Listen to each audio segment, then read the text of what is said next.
the name of God, most gracious, most merciful, Assalamu alaikum, welcome to Islam.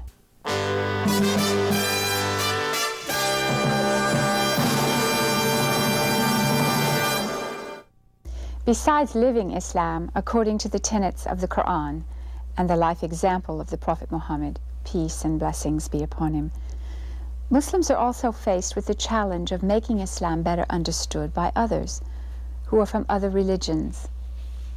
The Islamic Information Service has actively pursued this goal.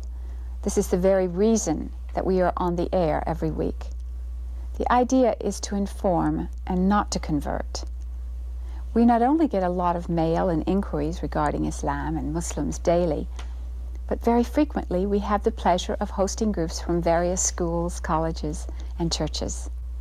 Let us join Dr. Kaja and Dr. Hathout as they talk to a group. On behalf of the Islamic Information Service, I would like to welcome the students from Azusa Pacific University, and it's always a pleasure to see Dr. Grant with us. Thank you. Dr. Grant, Thank welcome. you. We've been coming here for now how many years? 9 years. Very good. 9 years. So what we will do now is to get into the understanding of Islam as a faith, as a religion, and I leave the floor open to the students, and they should not feel shy to come forward. I have with me Dr. Hathout, who's the chairman of the Islamic Center here, and he's a Muslim activist. He's always spoken to the people who come here and try to explain or offer a basic understanding of Islam. So with that, let's get to the mic, and don't feel shy. Okay, we're just beginning to study Islam, and I would really love if you could share a little bit of your basic beliefs with us of where Islam starts at the bottom level. Okay, well, I think that's Dr. Hathout, you can start, and then... Yeah, we try to avoid introductory statements, but you invited one. So basically, let me try to put it in a nutshell, and I hope this will be a springboard to different questions. The word Islam is a descriptive term, descriptive noun that means submission, and it is derived from the root salam, which is shalom in Hebrew, meaning peace. The notion here is peace can be achieved through submission to God. The concept of God then, God is the absolute, is the infinite, and the infinity cannot be divided, so God is one and unique. And everybody, everything ought to submit to God willingly or unwillingly if there will be any harmony or peace. In God's plan, He put on this planet Earth a vicegerent or a deputy who is human family, and bestowed dignity on the progeny of Adam regardless to race, color, or creed.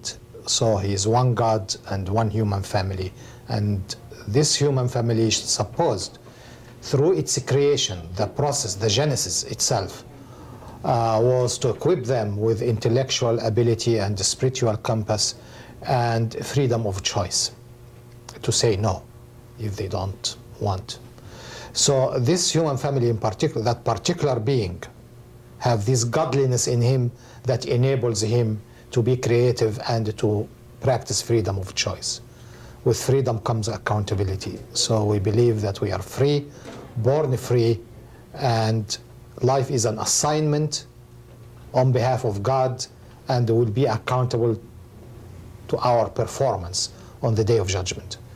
The human being is guided through that natural spiritual compass he has, through the intellectual ability, and through the message of God that's revealed in scriptures, documented in scriptures, carried by messengers.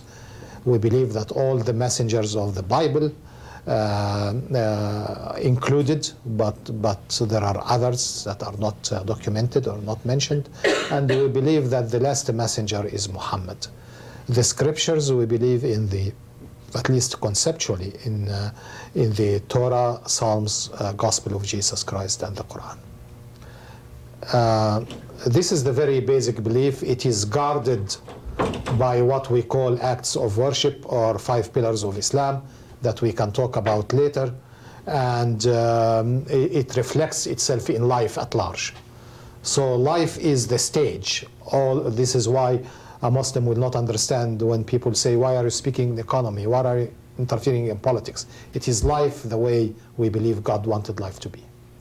In other words, along with this overall view of Islam that Dr. Hathout is offering, as he alluded to, there is also a ritual component which reinforces our belief system, or which helps the 5 pillars that he is talking about. Includes prayer, includes fasting, includes going to pilgrimage to to Kaaba, which is recognized by Muslims as the first house of worship of the one God by the Prophet Abraham, and Muslims annually go there in a specific season if they are financially and physically able to do so.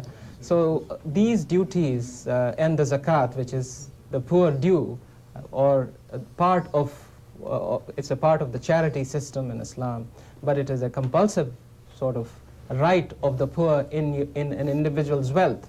So all these are the complementary system which accentuate the primary belief system of the unity of one God and the process of revelation finalizing in the last of the Prophet Muhammad. So this is the overview.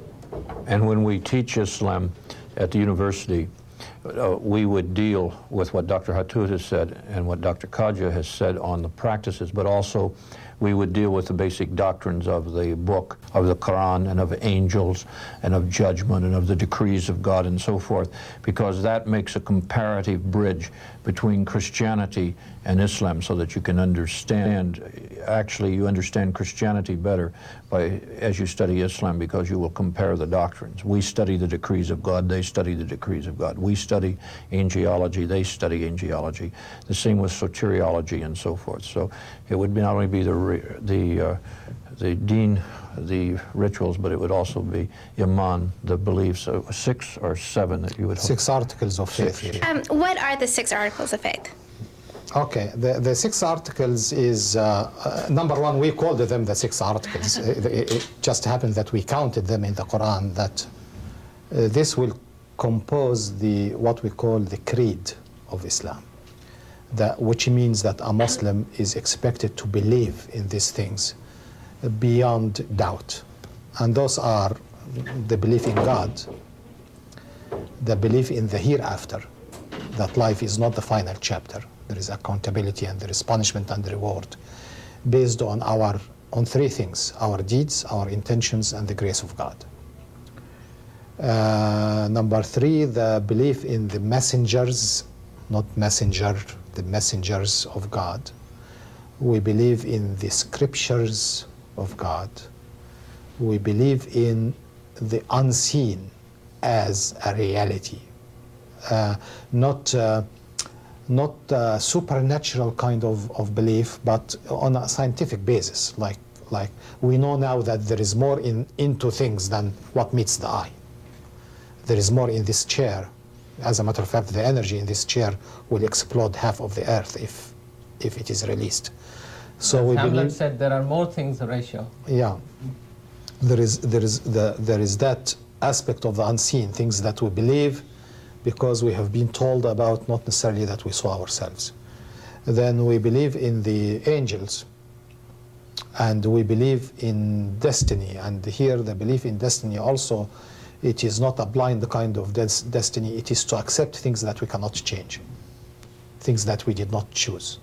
In other words, things in life are things that we choose, and hence, presumably, we can change, and things that we don't choose. And like our parents, for example. We didn't vote on our parents. We brought Mr. Clinton because we voted him in. We can vote him out, etc. But there are things that come